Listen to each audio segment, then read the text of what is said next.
Podcast నచ్చితే like చేయండి, share చేయండి, సబ్స్క్రైబ్ చేయండి, ఫాలో అండి. హలో పిల్లలు, ఈరోజు నేను చెప్పబోయే కథ పేరేంటంటే విలువైన బహుమతి. ఒక గ్రామంలో జయన్న అనేటువంటి ఒక రైతు ఉండేవాడు. రైతు అంటే ఫార్మర్.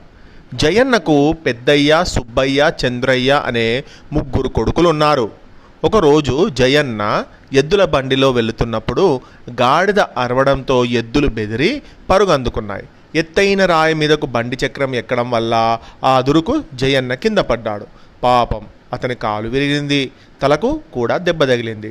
ఎవరో పరుగున వెళ్ళి చెప్పడంతో ముగ్గురు కొడుకులు వచ్చారు. బండిలో నాన్నను ఇంటికి చేర్చుదాం అంటూ ఎద్దుల బండి ఎటు వెళ్ళిందో అని బండి కోసం రెండో కొడుకు దారి వెంట పరిగెత్తాడు. పెద్ద కొడుకు ఆలస్యం చేయకుండా తండ్రిని తన భుజం మీద ఎత్తుకొని ఇంటికి చేర్చి మంచంపై పడుకోబెట్టాడు. రక్తమంతా తుడిచి చొక్కా మార్చాడు. ఎద్దుల బండిని కొంతమంది దారిలో ఆపి ఉండడం చూసి రెండో కొడుకు అక్కడికి వెళ్ళాడు. బండి తోలుకుంటూ ఇంటి దారి పట్టాడు. తండ్రి అక్కడ కనిపించలేదు. ఇంటికి తీసుకెళ్లారని ఎవరో చెప్పారు. దారిలో వైద్యుడి ఇంటికి వెళ్ళి విషయం చెప్పి అతన్ని ఆ వైద్యుడిని బండిలో ఎక్కించుకొని వచ్చాడు. వైద్యుడు పరీక్షించి తలగాయానికి కుట్లు వేసి కట్టు కట్టాడు. విరిగిన కాలుకు కూడా కట్లు కట్టాడు. తలగాయం వల్ల చాలా రక్తం పోయింది. పాపం, మంచి ఆహారం ఇవ్వండి, కాలు కదపకుండా చూసుకోండి, సరేనా అని డాక్టర్ గారు చెప్పి మందులు ఇచ్చి తిరిగి కట్టు మార్చాల్సిన సమయం కూడా చెప్పి వెళ్ళిపోయాడు. చిన్న కొడుకు చంద్రుడు తండ్రి దగ్గరే ఉంటూ సమయానికి తండ్రికి ఆహారం, మందులు ఇస్తూ ఆయన మంచి చెడ్డలు చూసుకోసాగాడు. రెండో కొడుకు వైద్యుడు చెప్పిన సమయానికి వెళ్ళి వైద్యుడిని పిలుచుకొచ్చేవాడు. కొంతకాలానికి జయన్న గాయం పూర్తిగా నయమైంది. చిన్న కొడుకు సహాయంతో లేచి తిరగసాగాడు. జయన్న పూర్తిగా కోలుకున్నాక ముగ్గురు కొడుకులను పిలిచి, నేను బాగా కోలుకున్నాను, ఈ సందర్భంగా మీలో ఒకరికి నేను విలువైన బహుమతి ఇవ్వాలనుకుంటున్నాను అన్నాడు. వెంటనే పెద్ద కొడుకు, నాన్న, నేను బండి కోసం ఎదురు చూస్తూ ఆలస్యం చెయ్యకుండా మిమ్మల్ని నా భుజం మీద ఎత్తుకొని ఇంటికి చేర్చాను. గాయం నుంచి ఎక్కువ రక్తం పోకుండా జాగ్రత్త తీసుకున్నాను, లేకుంటే ఎక్కువ రక్తం పోయి ఇబ్బంది పడేవారు. ఆ విలువైన బహుమతి ఏంటో నాకు ఇవ్వడం మీరు సమంజసం అని అన్నాడు. అంటే నాకే ఆ బహుమతి ఇవ్వాలి, నేను కరెక్ట్ టైంకి కాపాడినా అని చెప్పిండు ఆ పెద్ద కొడుకు.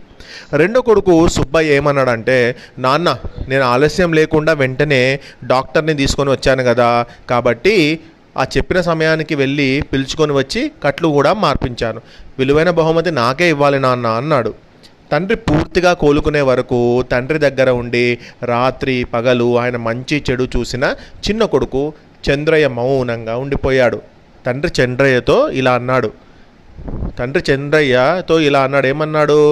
ఏంట్రా నాన్న, నువ్వేం మాట్లాడకుండా ఉలుకు పలుకు లేకుండా ఉన్నావేంట్రా అని అన్నాడు.